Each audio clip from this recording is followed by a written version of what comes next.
Welcome to Ask the Educator, a podcast brought to you by Healthmark Industries. Are you a sterile processing technician or manager? Maybe you work in infection prevention or biomedical engineering. Whether you're a frontline tech, endoscopy tech, or nurse, or surgical services administrator, you undoubtedly have influence in medical device processing at your facility. In each episode, we speak with experts from the Healthmark Clinical Affairs team, industry leaders, or special guests from the trenches to answer your questions and bring you relevant industry information, equipping you for excellence in medical device processing. My name is Kevin Anderson, and I will be your host. Now let's get started. Hey everyone, welcome back to the Ask the Educator podcast. This is your host, Kevin Anderson, and with me as usual, I have Adam Okada, our co-host. And today we brought in Seth Hendee, another one of our clinical education specialists here at Healthmark Industries. We're going to get into a pretty cool topic here regarding the ANSI ST79 Amendments. So as many of you may already know, the latest version of ST79 was published way back in 2017 now. So some amendments came out that were really important and addressed some very specific topics. And we're going to get into one of those today with Seth. So Seth, why don't you set us up? We're going to be talking about which amendment and what does that amendment have to do with? Just give us a brief overview. Amendment number one is not getting a whole lot of traction. Amendment 2 and all that insulation testing has been a big thing. And so people are kind of breezing over Amendment 1, which was concerning environmental activities, the EVS activities, foods and fans in SPD departments. You know, there's a couple of reasons that people don't seem to take the EVS activities very seriously. And it's tough because, as you guys know, we go into facilities all over the place and we find really deficient EVS activities, just some poor cleaning outcomes. And it's really tough. I will say the food and fan part are pretty simple. So I kind of get those out of the way really quick. It just reemphasizes the need for a different space for food. Okay. And I would love to tell you that after doing this for 25 years, that I don't see food hidden away in departments, and in drawers, in assembly and things like that. But sadly, we do.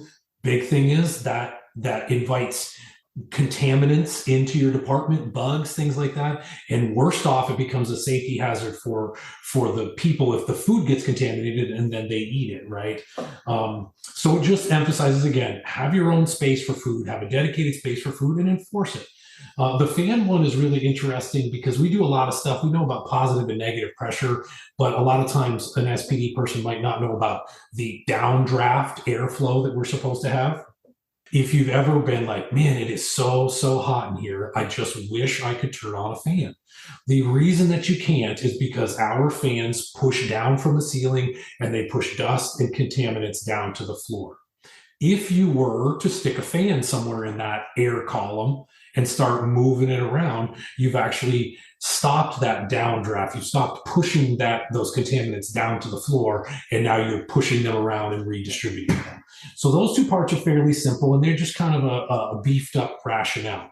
The more interesting part is the environmental services piece, because that was really trying to enforce and give guidance to something that we know is not happening very well, and that is your EVS activities, and putting some real definitions and some specific guidance to how that can be done well. Yeah, and that's interesting that you mentioned the downdraft. I don't think we think about in sterile processing. I've seen technicians bring fans into decontam, specifically have it blowing on themselves because it's hot back there and they're wearing all this PPE that doesn't breathe. And it is interesting that there's science behind all this stuff, redistributing the dust and all these particles that are in the air. And especially in decontam, a dirty area, you do not want that turbulent airflow in those areas. So I'm glad you addressed that. But I know we know the answer to this because we do go into facilities quite a bit. For our listeners out there, how are facilities doing with compliance to this new AAMI amendment that came out in 2020? Yeah, not well. I wish that this were not the case. I wish I could say every SPD I go into is cleaned. Like I feel like I could eat off the workstations. That's not true. Now I will say most workstations that you see look pretty good, right? Those are within our eye line. We're working on them all the time. They do tend to stay pretty clean. The real question is how are the things that are not in your eye line being cleaned? And that is especially when we start to have problems. The tops of light bars, the top edges of sterilizer doors, right? We're having sterile items in and out. Those are forever covered in dust. And then it gets into other even specific surfaces. We talk about cleaning policies, and this is part of what's great about this is that there's some definitions that are happening and some guidance that are going along. How often are you cleaning specific surfaces in and around your AER? There are some places that have that defined well, and who's going to do it or getting done. And sometimes people think that the draping that's going on is enough, and it never gets cleaned. So unfortunately, I don't see it happening the way that it should. Right? I'm sorry if no one's ever told you your SPD, at least daily, should be cleaned along the same level as many operating rooms. And I really need you to ask yourself, do I feel like my SPD is cleaned on that level at least once a day? And if the answer is no, you probably have some work to do. Yeah, great point, Seth. And, I think we all kind of, those of us who are going around into the departments and whatnot, we do see some commonalities. One thing I've noticed is broom and dustpan. Like that's something that they call out specifically in Amendment 1 where, just like the operating room, we shouldn't be using the old-fashioned broom and dustpan. It should be a wet mop of some sort being used. But I still see those quite frequently. Another thing I think that's an important consideration too is partnering with your EVS people because, in the OR, the sterile storage cabinets, they don't go into the sterile storage cabinets and clean, like the OR staff have to do that periodically as well. And we have a lot of sterile storage, usually in SPD. It's really easy to reach up top and get some dust or reach down low and find some dust and all of that. And really, we need to find those areas where we have to partner with EVS. Sometimes there's things that we have to do, whether it's the workstation that we're at, like you mentioned, our own eye level and where we work every day. You should be wiping those down every shift. But the sterile storage areas where packages need to be protected and maybe moved out of the way and all of that stuff, that's probably best for sterile processing or somebody else who's familiar with handling sterile packages. But lots of stuff we see. I know I've seen the fan thing. I've seen a little bit of an interesting one where people have added like air conditioning units, like portable ones to the area. This happens a lot in decontam. I'm guessing you've probably seen the same. Oh, yeah. Humidifiers. Yep. I've seen humidifiers. Yeah. So those things have fans in them. So you probably need to figure out how to fix the real problem instead of using those types of devices. More importantly, we need to help, I think, our listeners try and figure out, maybe some action steps. And so what are some takeaways from Amendment 1 that facilities could start working on now? Absolutely. So you just called something out. And this is a question that we ask, right? We all kind of go out and do these mock audits that we do and things like that. One of the first questions I ask is, do you have a policy on environmental services in your department?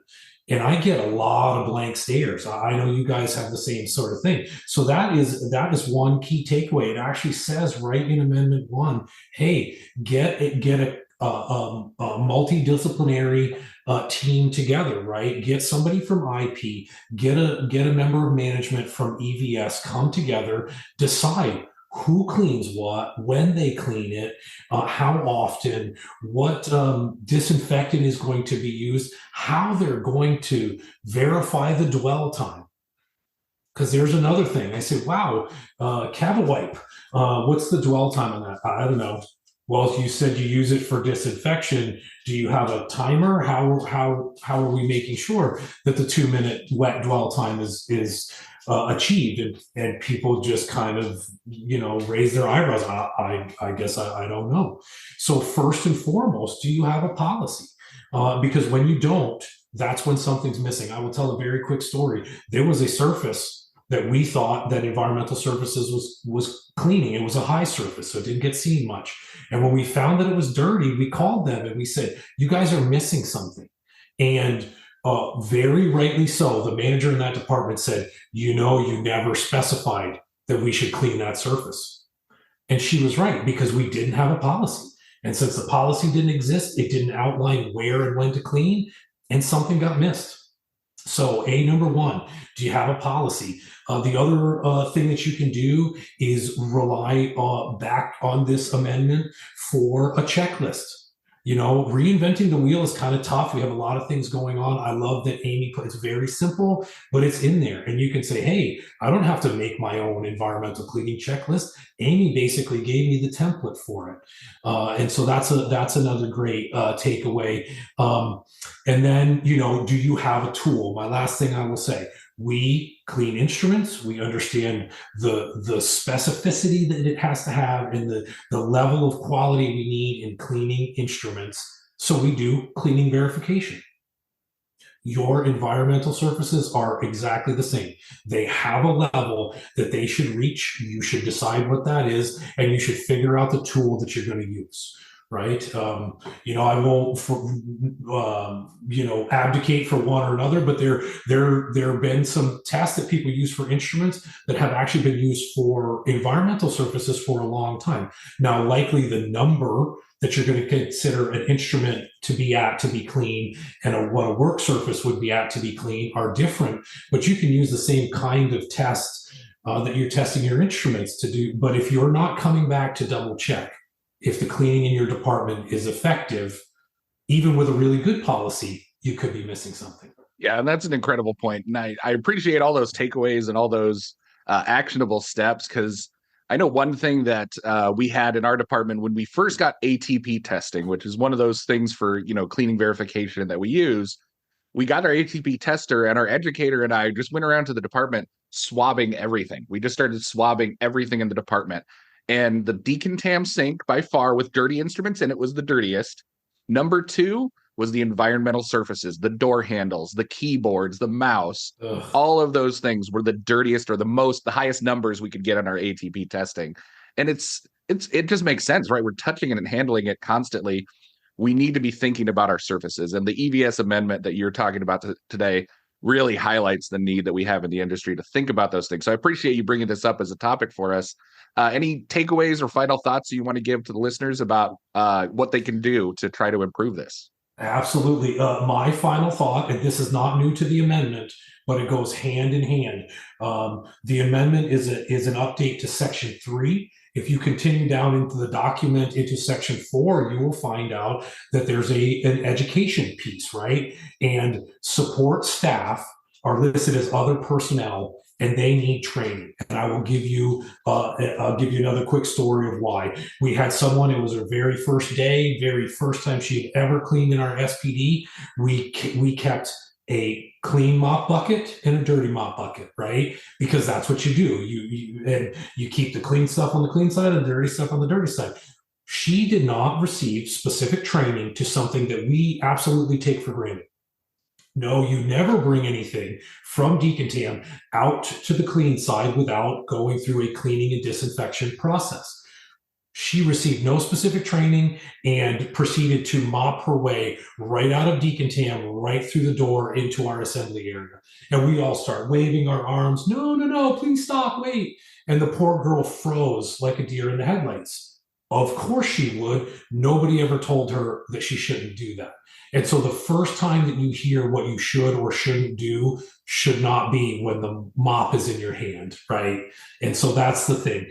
If we want this to be done, take a little time, give somebody some training, just like we would do for anything else. If you want it to be done right, train them how to do it right. That's great, Seth. I appreciate the insights. Adam, thank you. This is a really important topic that I think just gets so overlooked. And, sometimes you literally just walk into a department and you can tell immediately. It's kind of like, at your house, if you kind of neglect a room, you sort of get used to it. And then eventually you clean it and it looks like miraculously different.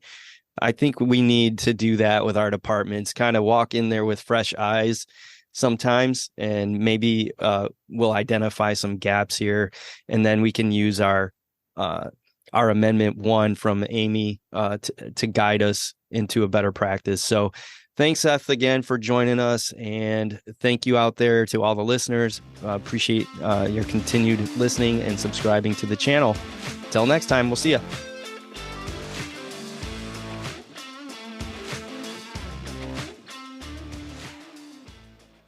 All opinions expressed on this show are those of the presenters. Before using any medical device, it is important to review the device manufacturer's instructions for use.